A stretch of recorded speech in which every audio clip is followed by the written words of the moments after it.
BBOR, Black Box Online Radio, coming to you from West Virginia at heart and from around the globe. And hello everybody, today is Wednesday, another Ripper Wednesday. Welcome to the show, how's everybody doing? On Wednesdays I talk to you guys about Jack the Ripper, perhaps the world's most famous unsolved mystery. And you guys know the drill, you can hit the like button if you want, subscribe if you haven't, and drop a comment down below if you have something to say about Jack the Ripper. For larger things, you can send them to me at blackboxonlineradio@aol.com. And I am your host, Box Ned. For this week's Ripper Wednesday, I wanted this to be done as a Q&A session, where I could respond to your questions and comments, and we could go through the material together and have a discussion, and it also makes the discussions a little bit more interactive. So once again, if you have something to say about Jack the Ripper, please leave a comment about anything that catches your attention in this episode. And maybe your comment will be worked into a future episode of Ripper Wednesday. Jack the Ripper was a serial killer that operated in England in 1888. Whatever happened before or after that is still part of the mystery. And the first thing that I would like to respond to is something that was sent to me on Facebook. Even though you can write the show at blackboxonlineradio@aol.com, I also have my Facebook page. My personal Facebook is under the name of Ned Dahan, and there's also a Black Box Online Radio Facebook page. And this was sent to me by Batman66, and it was a 1954 radio drama called Good Evening, My Name is Jack the Ripper. And I wanted to respond to this one real fast because it was a very interesting portrayal of not only the Ripper, but also of the victims. This one told the story of Jack the Ripper's final victim, Mary Kelly, and how she was hearing news reports of the crimes as they were happening, and she's having conversations with her landlady who claimed that she knew the victims, and she's telling her about what they were like, and it's a little bit from Mary Kelly's point of view, but also from the point of view of a narrator who's walking you through the events, perhaps what we would call the third person, but being done in different ways. They had some very odd choices about what they altered from the official Jack the Ripper narrative. And it was also really interesting to see the things that are more widely established that were included. For example, they said that Jack Ripper's first crime was in the spring of 1888 with the murder of Emma Smith. They also accepted that the murder of Martha Tabram was that of Jack the Ripper, and I'm not surprised at all that they would do that. They are the first two victims in the Whitechapel murders, although unconfirmed to have actually been committed by Jack the Ripper. And it's almost no harm done there because that is a defendable claim, and lots of people have accepted that. And this is the beginning of the Whitechapel murders all the same. What was really surprising, though, is they altered a particular detail with the timeline, and that is that on September 30th of 1888, Jack the Ripper murdered two women in one night, the double event, Liz Stride and Catherine Eddowes. And this radio drama, Good Evening, My Name is Jack the Ripper, had Liz Stride and Catherine Eddowes murdered on two separate nights, so they altered that detail. However, they chose to tell the story of Mary Kelly in somewhat of a well-established way, and I say well-established because we don't necessarily know all the details of Mary Kelly's life, but they talked about how she was born in Limerick, Ireland, then she first went to Wales, then spent some time in Paris, and then was ultimately in London when she was murdered on November 9th of 1888. One thing that I look for when I'm examining these types of fictitious creations about Jack the Ripper is how did they choose to display the killer? In this one, Good Evening, My Name is Jack the Ripper, simply had Jack the Ripper as a silent figure who was just walking down the street. And the women were the ones who approached him. They were working, ladies of the night, and they would try to get close to him, asking him questions, talking about the weather, trying to see if he would do something with them. And Jack the Ripper doesn't say a word, and then all of a sudden he just murders them. So Jack the Ripper isn't necessarily putting on any type of ruse, and he's not putting in any real effort to lure the women other than his walking path, or in other words, he's not using any type of verbiage to attract the women to him. They're the ones who are doing it all for him.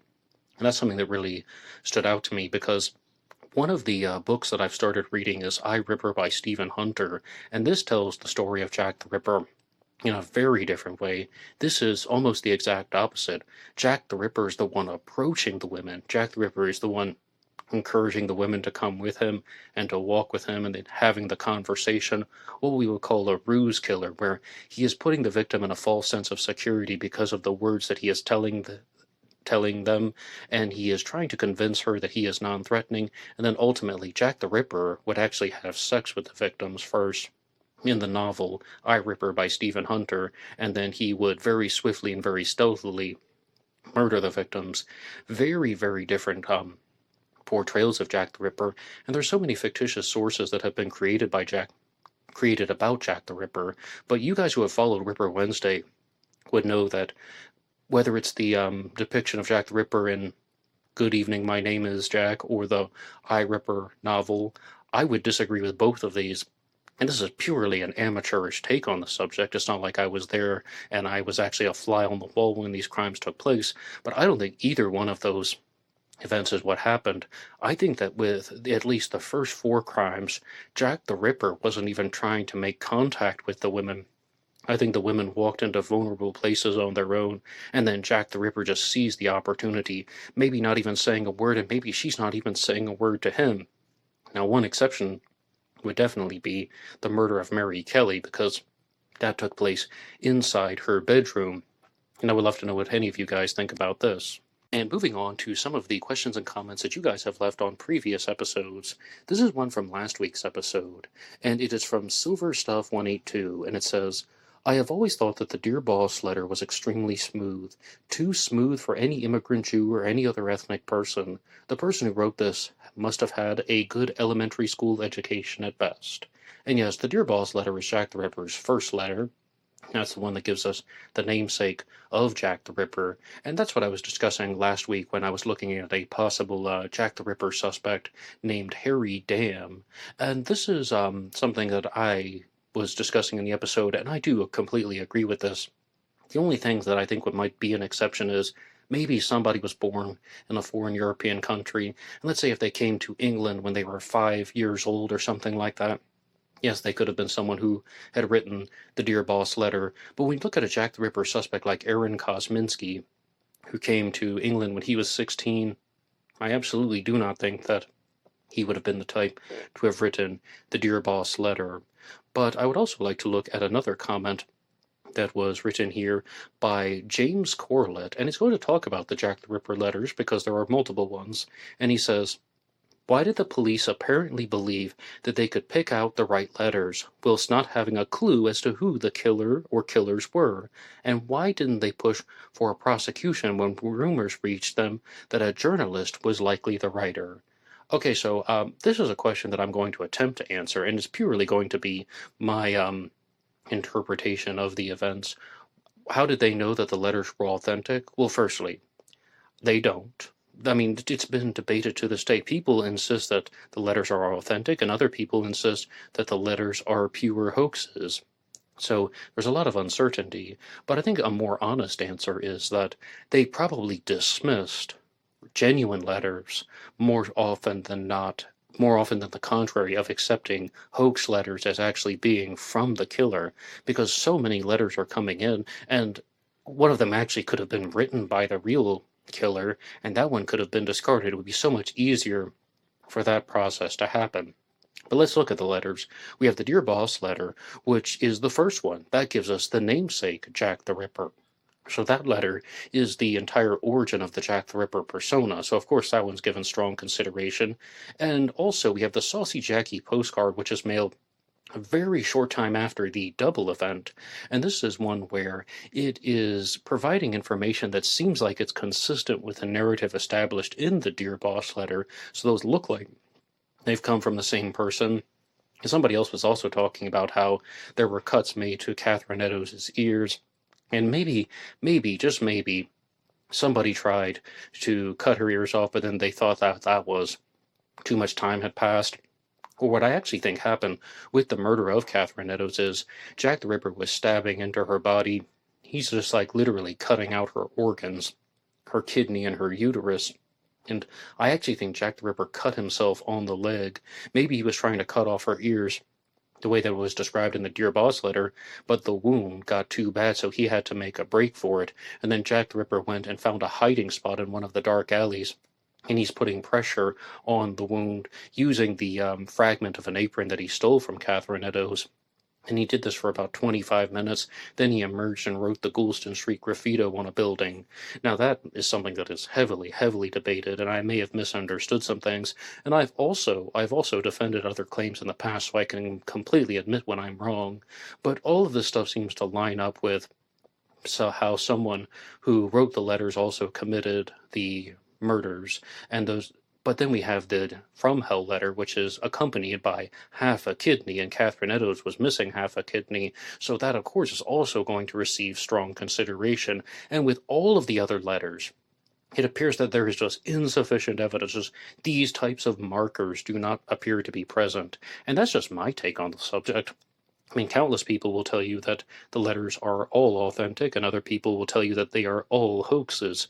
And as you see, I've gone a little bit back and forth over the years to all of you who follow Ripper Wednesday regularly.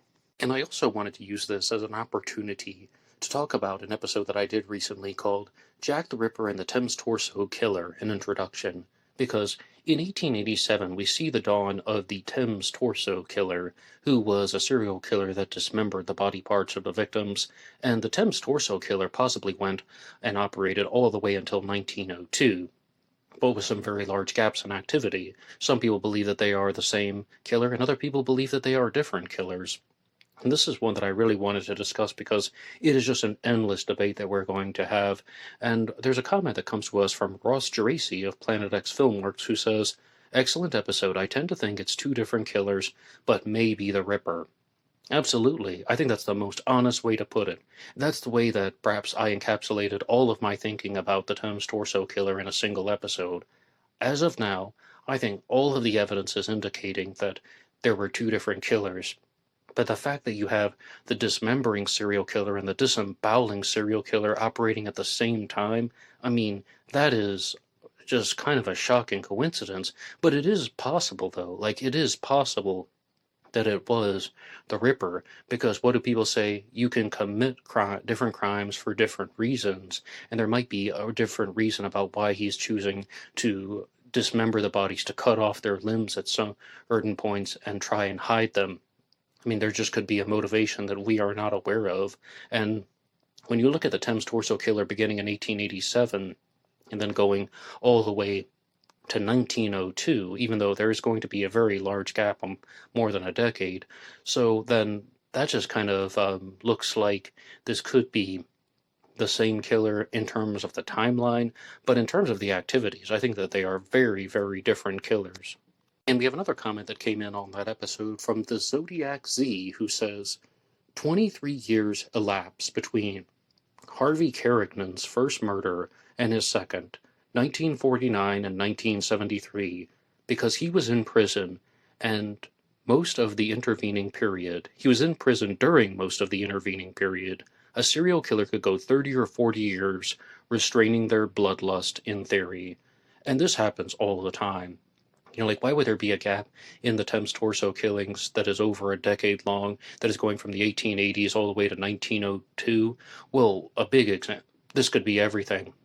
Maybe the killer went to jail for something else, and then he was released from prison, and once he's out of prison, he starts killing again. These types of things happen all the time, because every day here on Black Box Online Radio, I release shorts about true crime stories that mostly focus on serial killers, and the one that I did today was on the serial killer Howard Allen, who was sent to jail for 21 years because he committed a murder, but the charge was manslaughter. They got the charge lowered to manslaughter, sentenced to 21 years in prison. He served 11 years before he was paroled, and then he did what?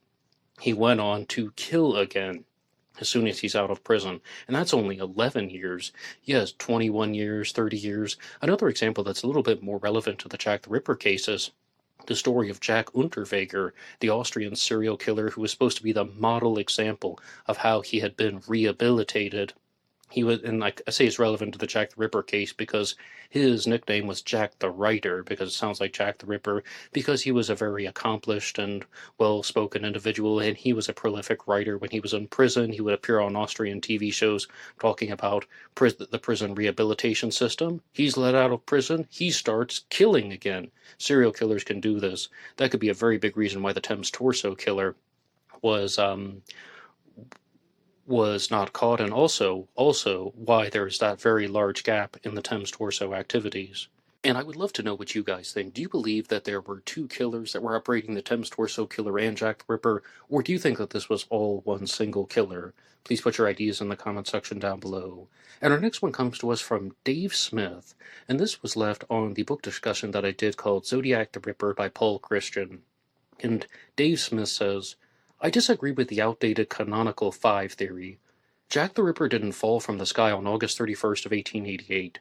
This murder showed planning and practice, not to mention how brazen it was.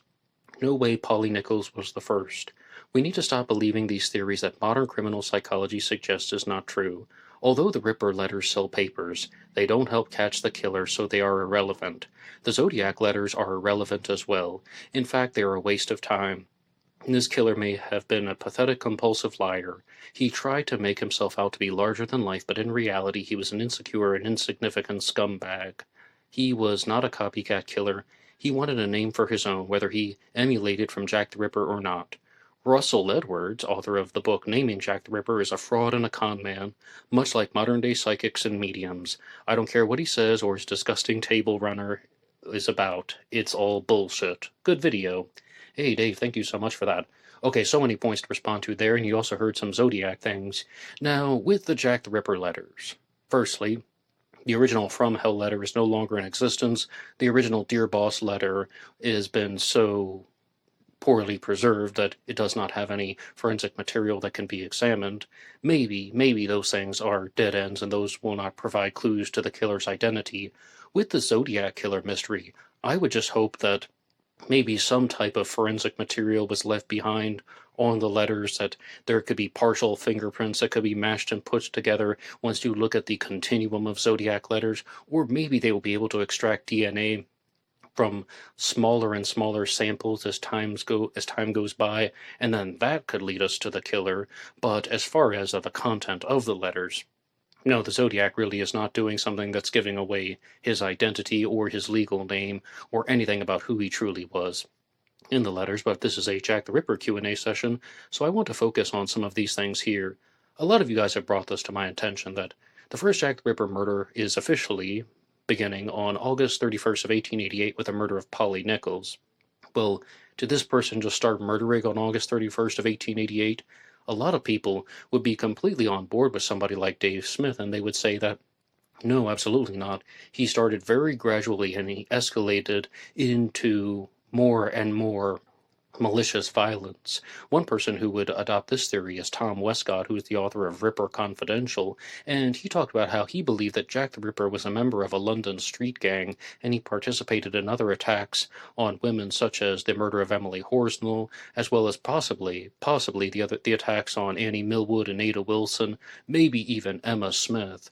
And then by the time we get to August of 1888, then we would have the murder of Martha Tabram, then starting with the murder of Polly Nichols. So you could see how there would be very, very gradual escalations of violence for almost a solid year before the murder of Polly Nichols. And these are very interesting theories, but it is all theoretical the same. It's not like we can just look into our crystal ball and determine who the real killer actually was. Now, Russell Edwards is the author of Naming Jack the Ripper, and Dave Smith calls him a fraud and a con man. He is the person who needs no introduction, and I'm only going to talk about him very briefly, because there's perhaps just one final concluding thought that I have about Russell Edwards and all the media coverage that he has received over the past 5 months, and Russell Edwards is a fraud and a con man, much like modern-day psychics and mediums. I don't care what he says or his disgusting table runner is all about. It's bullshit.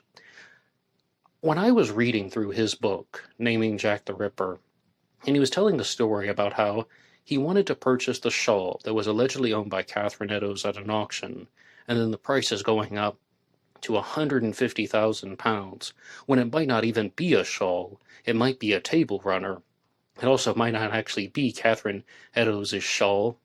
It might be something that was placed there by someone else.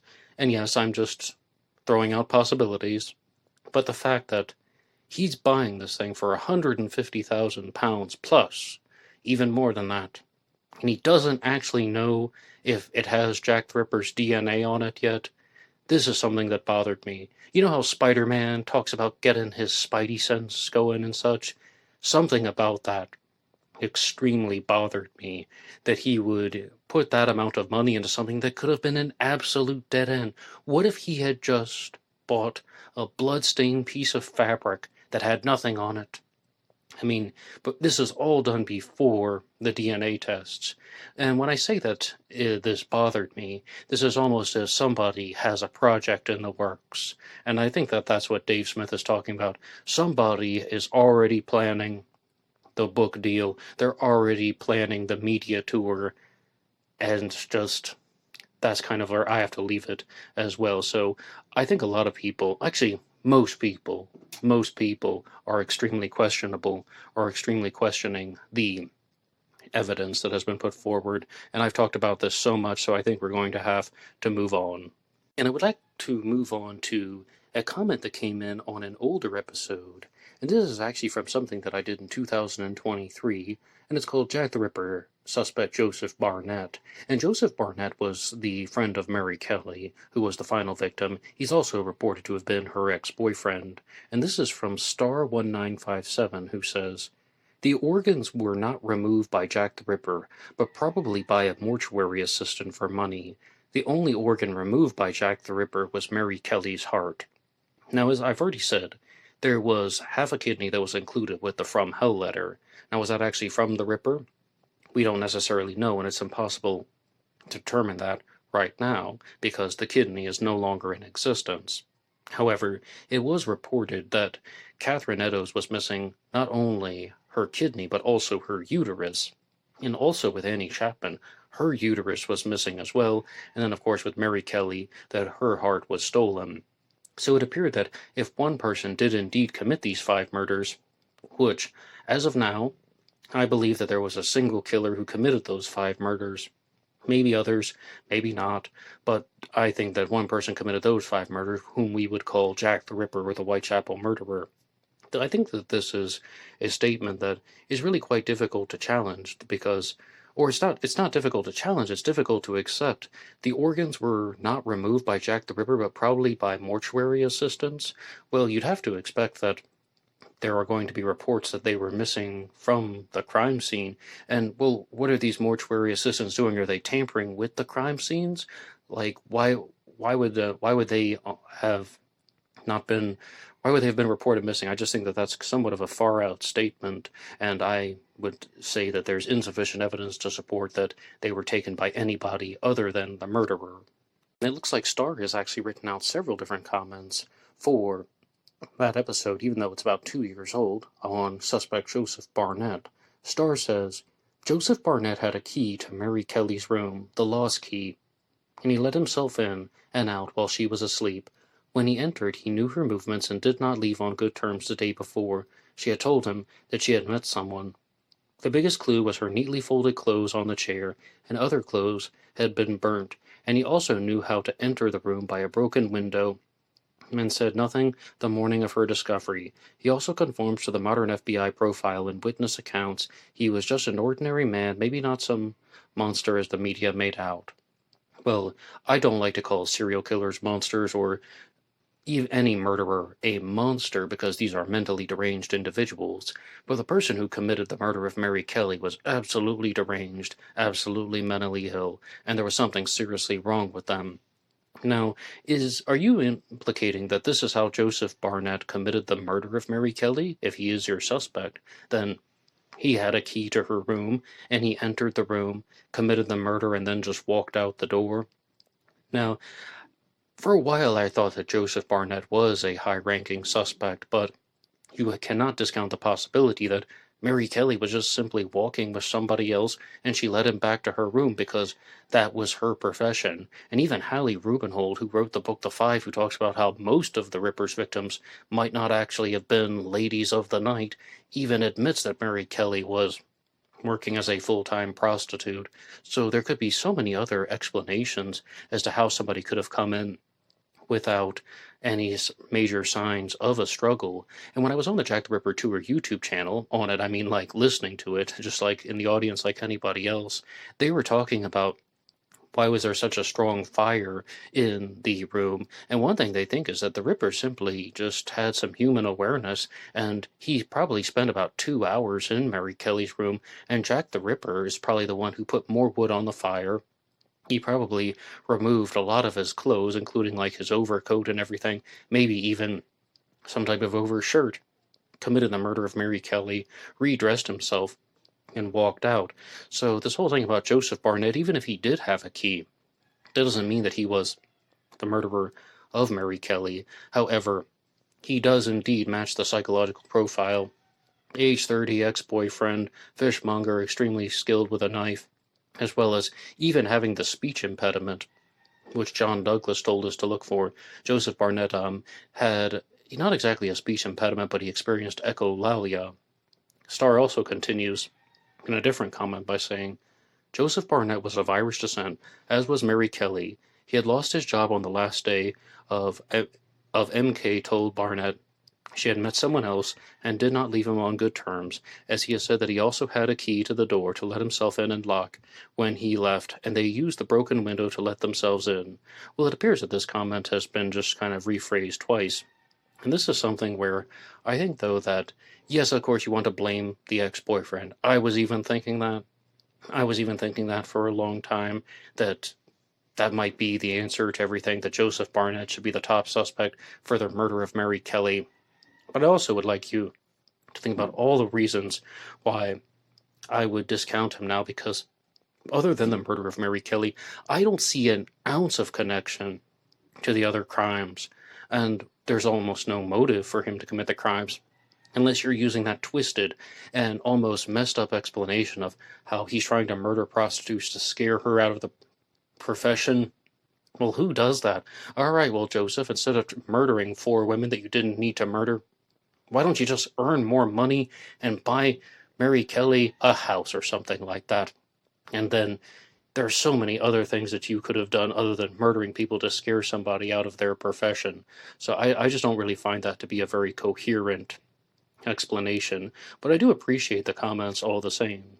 And anybody else can write in the comment section down below, what do you think about Joseph Barnett as Jack the Ripper suspect? I know he's one that I talk about rather frequently because he is one that I put up in the top tier level of suspects, and I actually had to bring him a little bit down because of all the reasons that I've discussed in this episode.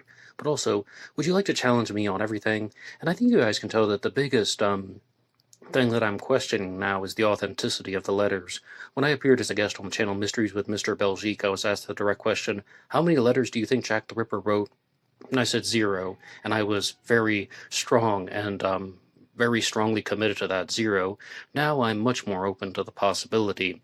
Do you think that Jack the Ripper wrote the letters? Do you think that Jack the Ripper was like either of the depictions that I talked about from I, Ripper or Good Evening, My Name is Jack the Ripper?